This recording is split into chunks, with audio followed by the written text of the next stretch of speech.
Bom dia, meus amigos do Colégio Mauro Bezerra, tudo bem? Esta semana nós demos início às gravações novamente, não é? Apenas demos continuidade às gravações das videoaulas. Espero realmente que vocês tenham gostado das avaliações. Basicamente nós já conseguimos fazer as referidas correções e gostei bastante do que vi. Os resultados foram excelentes e isso prova realmente que vocês estão estudando e, acima de tudo, aprofundando o conhecimento. Hoje nós iremos finalizar o módulo 1, não é? A aulazinha referente ao sistema urinário e à pele humana, tendo aí uma ligação com a condição da regulação da temperatura corpórea. Com isso, a gente conclui e a partir da próxima semana nós daremos início ao módulo 2, tá? Então vamos lá. Bem, a aulazinha de hoje, sistema excretor, um sistema realmente fundamental para o nosso organismo e inicialmente eu gostaria que vocês tomassem nota. Quando nós falamos de sistema excretor e fazemos alusão ao sistema urinário, propriamente dito, nós temos que entender que tal sistema é composto de 2 rins, nós temos 2 ureteres, então aqui está um ureter, aqui está o outro, nós temos uma bexiga e basicamente na porção terminal aqui uma uretra. Então o sistema excretor humano ele vai ser composto por 2 rins, 2 ureteres, uma bexiga e uma uretra. Cuidado, porque isso possivelmente será cobrado, tranquilo? E quando a gente fala de função, a primeira função, nosso corpo, ele a todo momento, ele está produzindo resíduos. Então, uma das funções que são primordiais no sistema urinário é justamente a eliminação desses resíduos, substâncias que são encontradas em nosso organismo em excesso. Então, o que é que o sistema urinário faz? Ele elimina essas substâncias em excesso. E outra, manter ali a taxa hídrica do nosso corpo. Então, basicamente, a homeostasia da água, não só da água, quanto dos sais minerais, a fim de manter a regularidade corpórea. Tranquilo, pessoal? Quando nós falamos de rins, foi falado no início que os rins eles nada mais são do que órgãos presentes no sistema excretor, mais precisamente no sistema urinário, são órgãos pares, ou seja, 2, então nós possuímos 2 rins. Por que feijão? Porque é justamente a forma anatômica assumida pelos rins. Eles parecem grãos de feijão. Só que grandinho, não é? Então tem um tamanho maior. E a cor, basicamente, predominante é a cor vermelho escura. É interessante porque eles não são localizados na nossa porção anterior, ou seja, na frente do nosso corpo. Os rins se colocam de maneira posterior nas nossas costas. E é interessante porque eles ficam mais ou menos na região da coluna lombar. Essa porção posterior das nossas costas, onde geralmente as pessoas mais idosas costumam sentir bastante dores, tá? Um detalhe é que são protegidos por costelas, as chamadas costelas flutuantes, que apresentam como função primordial a proteção dos órgãos renais, dos rins propriamente dito, tá? Um detalhe importante, no interior dos rins, nós temos a unidade funcional do rim, a unidade fisiológica dos rins, que nós conhecemos basicamente como néfrons, tá? Vão se localizar basicamente na região de córtex renal. Aqui mostrando a estrutura renal, vocês veem que são órgãos com um formato realmente de feijão, e é interessante porque nós observamos aqui um rim em corte, tá? Então, basicamente aqui nós temos um rim dividido, cortado, e nós conseguimos observar a sua estrutura interna. Então, a gente vê a região de cálices, os cálices renais, a gente vê a medula renal, que seria essa porção mais internada. É óbvio que para vocês, que são alunos do 8º ano, não existe tanta importância, pelo menos agora. Posteriormente, nós iremos aprofundar, tranquilo? Quando a gente fala ureteres, o que seriam os ureteres? Primeiro, eles também são órgãos pares. Por quê? Porque cada ureter, ele vai ter como função levar a urina que foi produzida nos rins até a bexiga. Então, a função primordial do ureter é essa, é levar, servir de ducto que leva essa urina até a bexiga. Por que eles são pares? Porque como nós temos 2 rins, os ureteres, nós vamos ter um para cada rim. Então, automaticamente, eles também serão considerados órgãos pares. E é interessante porque o início deles seria justamente na pelve renal, que seria essa porção aqui, ó, mais internada dos rins, essa regiãozinha nós podemos chamar pelve renal. Algumas literaturas elas costumam mencionar hilo renal ou região de hilo, que é justamente essa regiãozinha aqui. A gente observa que os ureteres, eles estão partindo, olha aí, ó, dos rins. Então, eles partem dos rins e eles vão até a bexiga. E lá é onde justamente vai desembocar a urina. Um bizu importante, a urina, ela não vai escorrendo pelo ureter. Tal qual o sistema digestivo, os ureteres, eles também realizam movimentos peristálticos.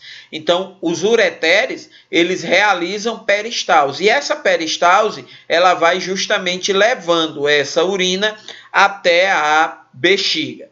A bexiga é um órgão interessante porque ela está basicamente localizada na nossa pelve, a região de pelve verdadeira, logo abaixo do abdômen.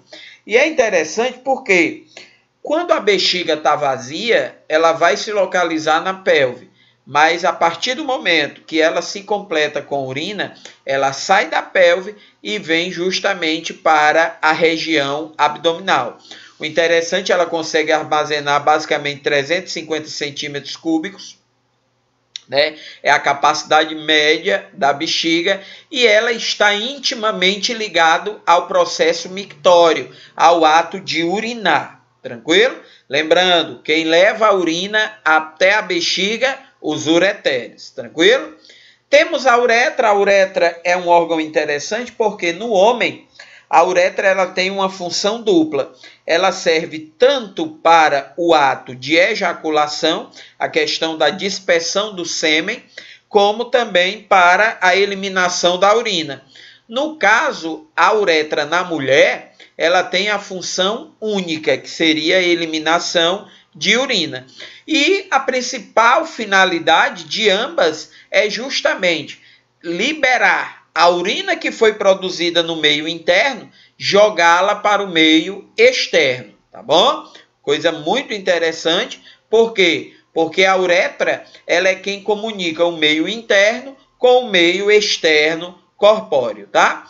Mecanismo da excreção. Primeiro detalhe. Primeiro, os aminoácidos, quando eles são metabolizados, não só os aminoácidos, que seriam fontes proteicas, mas outros compostos corpóreos, eles acabam, a partir do momento da degradação, a partir do momento que eles são quebrados dentro do organismo, eles acabam produzindo amônia, tá?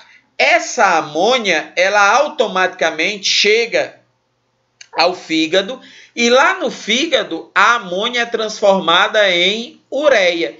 E é interessante porque esses detritos, os restos, os restantes, o que sobra é justamente recolhido pelos capilares sanguíneos. É interessante porque isso que foi recolhido é levado até os néfrons, vai pela corrente sanguínea e chega nos néfrons, que seriam as unidades fisiológicas dos rins. Quando esses detritos chegam lá no néfron, o que é que o néfron vai fazer? Ele vai extrair esses detritos e ele vai remover os sais minerais. Tranquilo? Automaticamente, tudo isso que foi removido, uma grande parcela é água. Essa água ela vai ter que ser reabsorvida. Parte dos sais é reabsorvido. E muitos produtos úteis que foram removidos, eles são reabsorvidos. O que é mais interessante? O líquido resultante, ele seria justamente a urina. Então você vê que é um mecanismo muito simples, não tem muitas dificuldades. Aminoácido degradado produz a amônia ela vai ser transformada em ureia pelo fígado, detritos ficam armazenados e são jogados para os capilares.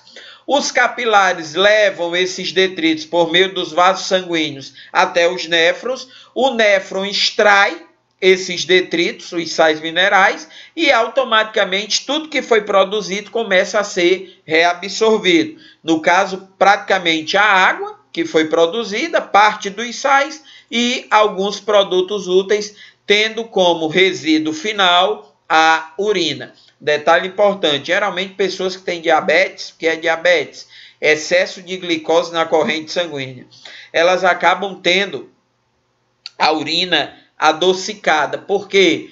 Porque acaba que os néfrons, eles não conseguem promover, tá, a remoção total desses resíduos de glicose. E aí, automaticamente, a pessoa tem uma urina com um grande percentual de glicose. A urina fica um pouco adocicada. Aqui mostrando toda a estruturação, é muito importante que vocês anotem aí, os glomérulos são justamente eles quem realizam a filtragem, eles fazem parte basicamente do néfron e vão ter como função primordial realizar a filtragem dessa urina, basicamente a produção da urina, a filtragem desses detritos com a posterior produção de urina, tá? A urina, basicamente, ela vai ser fabricada, como falei anteriormente, pelos néfrons. Ela é composta, olha aí que coisa legal, 95% de água, H2O, e outros 2% de substâncias inorgânicas, como exemplo primordial, o sódio e o potássio, que seriam sais, e 3% de substâncias orgânicas, no caso, glicose e ureia. O nível é que não pode estar muito elevado. Um bizu e uma curiosidade, de 1 a 1,5 litros de urina liberados aí diariamente. Dando continuidade, nós chegamos na pele. E é interessante porque a pele, considerado o maior órgão do corpo humano, ela também está relacionada com o processo excretório, com o processo de excreção. E é interessante porque qual é o excreta liberado pela pele? O suor. É válido ressaltar que esse suor, ele contribui diretamente com a manutenção da temperatura corpórea, tá? O suor, ele ajuda na manutenção da temperatura, diminuindo a temperatura final do corpo, tá? Então, basicamente, o que é que o suor vai fazer? Ele vai dar uma diminuída na nossa temperatura, a gente vai acabar perdendo calor, e isso é importante porque aí a gente consegue manter a temperatura corpórea correta. É óbvio que quando nós falamos de seres humanos, e não só seres humanos, como seres vivos no contexto geral, esses seres se dividem em dois grandes grupos, os chamados seres heterotérmicos e psilotérmicos, ou os seres conhecidos como homeotérmicos. O que é um indivíduo psilotérmico ou heterotérmico? A temperatura do corpo varia de acordo com a temperatura do ambiente. O que é um ser homeotérmico? A temperatura do corpo permanece constante. Então, a diferença primordial é essa. No caso, no grupo dos vertebrados, peixes, anfíbios e répteis, eles são heterotérmicos. Aves e mamíferos, ao qual nós nos enquadramos no grupo dos mamíferos, nós somos, no caso, homeotérmicos, tá? O indivíduo que é homeotérmico, ele acaba sempre transferindo calor. E como é que a gente transfere calor? O nosso corpo, geralmente a temperatura do nosso corpo ela é maior do que a temperatura do ambiente. Ou seja, a gente geralmente perde calor para o ambiente. A gente transfere calor do corpo para o ambiente. Geralmente, como falei, a nossa temperatura ela acaba sendo maior do que a temperatura do ambiente, fazendo com que, se nossa temperatura é maior do que a do ambiente, o nosso corpo fornece calor para o ambiente. Imagina, o A somos nós, o B o ambiente. Nós estamos transferindo calor para o ambiente, por quê? Porque nossa temperatura geralmente é maior do que a temperatura do ambiente. Mas, professor, vem cá, essa manutenção da temperatura depende só disso, da questão de transferência de calor? Óbvio que não.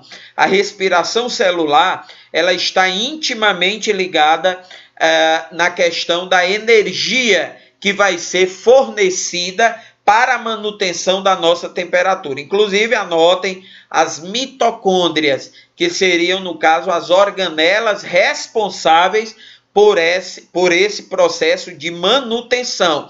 Lembrando, outro bizu para a prova, quanto maior o metabolismo da estrutura corpórea, quanto maior o funcionamento do órgão, maior será a produção de energia e automaticamente maior será a temperatura. Observem vocês, quando nós estamos nos exercitando, praticando atividade física, acaba aumentando a carga metabólica e nós acabamos aumentando a temperatura do corpo. Por isso que a gente fica suado. Olha lá o suor.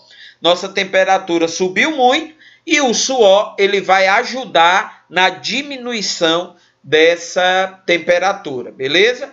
Aqui muito interessante, olha aí, ó, o sangue, ele tem como função primordial promover a distribuição do calor pelo corpo, tá? Uma coisa muito importante foi aquilo que eu falei, quando a nossa temperatura ela está maior do que a do ambiente, tá tudo bem, mas a partir do momento que a temperatura do ambiente ela se torna maior do que a temperatura do corpo, o ambiente começa a transferir calor para o nosso corpo. E aí o que é que vai acontecer? Nós iremos ficar suados. É daí que vem a questão do suor. O suor vai servir para quê? Para refrigerar, para diminuir a temperatura corpórea, tá? O suor automaticamente ele vai pegar parte desse calor e vai transformar, como nós estamos evaporando, automaticamente ele se condensa e pega parte desse calor, ele virou líquido. Como o teu corpo está muito quente, a pele está muito quente, o que é que vai acontecer? O suor vai evaporar, então ele vai para o estado de vapor. Automaticamente o superaquecimento do corpo ele vai ser prevenido. Então aqui a gente observa, olha aí, ó, o suor no estado líquido, obviamente, e com a temperatura do ambiente ele acaba o quê? Evaporando, evitando assim o superaquecimento corpóreo, beleza? Aqui, pessoal, a questão da temperatura corporal no que tange a hipertermia e a hipotermia. Eu acho que vocês estão mais familiarizados com o termo hipotermia, que seria justamente o quê? A diminuição da temperatura corpórea de maneira exagerada, geralmente por volta de 35 graus. Automaticamente, quando nós chegamos a uma temperatura de 35 graus Celsius, o corpo, quem vai sofrer mais? O cérebro, porque ele vai perder a capacidade de regulação. Quando o nosso corpo passa de 40 graus, aí nós temos uma hipertermia, que seria drástico para o organismo e vai se apresentar como uma dor de cabeça elevada. Muitas pessoas acabam sentindo tontura, além de ocorrer uma confusão mental. Aqui a gente observa, ó, corpo em hipertermia, mais calor. Aqui já tem azulzinho, ó, menos calor. O que a gente precisa é ter uma condição balanceada de temperatura, tá bom? Nem muito alta, mas também não muito baixa. Então tem que ter muito cuidado com o ambiente ao qual nós estamos. É óbvio que moramos no Nordeste, então a gente pode sofrer mais com a hipertermia do que com a hipotermia, obviamente, tá? Continuando. O hipotálamo, pessoal, eu quero que vocês anotem isso, não tem no livro. Então, o hipotálamo, ele basicamente é a estrutura responsável pelo controle do processo de temperatura. Então, é o hipotálamo quem vai promover, ou pelo menos tentar manter equilibrada a temperatura corpórea. Aqui, muito interessante, não é? O hipotálamo, ele percebe a temperatura do ambiente, e é interessante porque quando há uma queda de temperatura, a nossa pele ela vai reagir diretamente a essa queda de temperatura. Olha só, ocorreu a queda de temperatura, o primeiro sinal, ereção dos pelos e vasoconstricção periférica. Então, o pelo ele fica ereto e ocorre essa vasoconstricção. É como se o vaso ele diminuísse o calibre. Quando nós temos um aumento da temperatura, olha que coisa legal. O pelo ele se posiciona de maneira normal, só que a gente acaba produzindo o quê? O suor. Qual vai ser a função do suor nesse caso? Glândula sudorífera. Muito cuidado. Essa nomenclatura sudorípara, ela está caindo em desuso. Sudorífera é o mais interessante. Não que sudorípara esteja errado, mas a gente também usa o termo sudorífera. A glândula sudorífera produz o suor por quê? Porque como a temperatura está alta, o suor vai servir para quê? Para promover a diminuição dessa temperatura e evitar assim o superaquecimento do organismo, o superaquecimento do corpo. Beleza? Então, a função clássica aí do suor é promover a diminuição dessa temperatura corpórea. Show?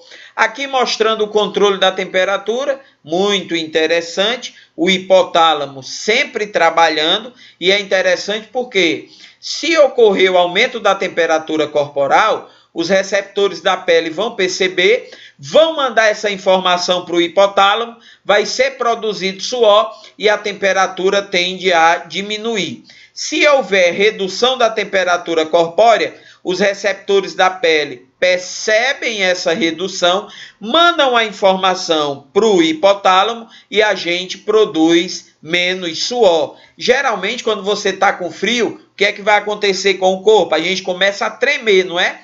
Por que que a gente treme? Ora, se eu estou me movimentando e a minha temperatura está baixa, a tendência é que aquele movimento faça com que a temperatura corpórea aumente. O tremor é um processo fisiológico, é uma reação a essa diminuição da temperatura. Tranquilo?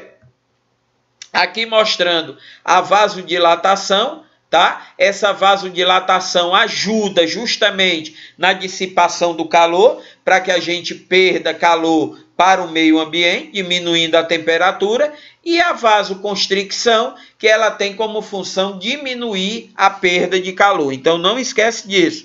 Vasodilatação aumenta a perda de calor. Vasoconstricção diminui a perda de calor, tá? Interessante. Isolante térmicos. Que eu coloquei esse urso, a gente percebe que é o urso polar e a gente vê que esse cara, ele tem uma quantidade absurda de pelos e gorduras, não é verdade? Gordura espalhada pelo corpo todo. Isso ajuda, pessoal, como isolante. Serve para isolar esse animal, fazer com que ele fique protegido das baixíssimas temperaturas polares. Então, automaticamente, o nosso corpo ele também pode trabalhar com estruturas que vão servir de isolamento. No caso, pelos e gordura, no caso dos mamíferos, e penas e gordura também, no caso das aves, tá? Então, pelo, penas e gorduras são substâncias, estruturas fundamentais que estão intimamente ligadas com o processo de isolamento térmico, beleza? Aqui, galerinha, a atividade que a gente vai deixar para vocês. Vocês têm muito trabalho a fazer, viu? No dia de hoje, a gente vai trabalhar bastante. Vocês veem aí que são várias páginas. Lembrando que nós temos ainda a atividade extra do Ampli, que será necessária a resolução. Então, é muito importante que os senhores resolvam essas atividades para que a gente consiga realmente tirar e minimizar as dificuldades de aprendizagem. Lembrando que nós vamos ter o nosso momento Tira Dúvidas, a nossa aulinha Tira Dúvidas, e lá vocês poderão expressar as possíveis problematizações que aparecerem durante a resolução da atividade, beleza? Abrir a mente para novas ideias é apenas uma questão de escolha. Ou você fica no ninho ou aprende a voar. Isso aí é clássico, é o que nós estamos fazendo todo dia. Essa questão da reinvenção da educação propriamente dita, tá? Bons estudos a todos, fiquem com Deus e excelente dia, boa semana e bom final de semana. Tchau, tchau, grande abraço.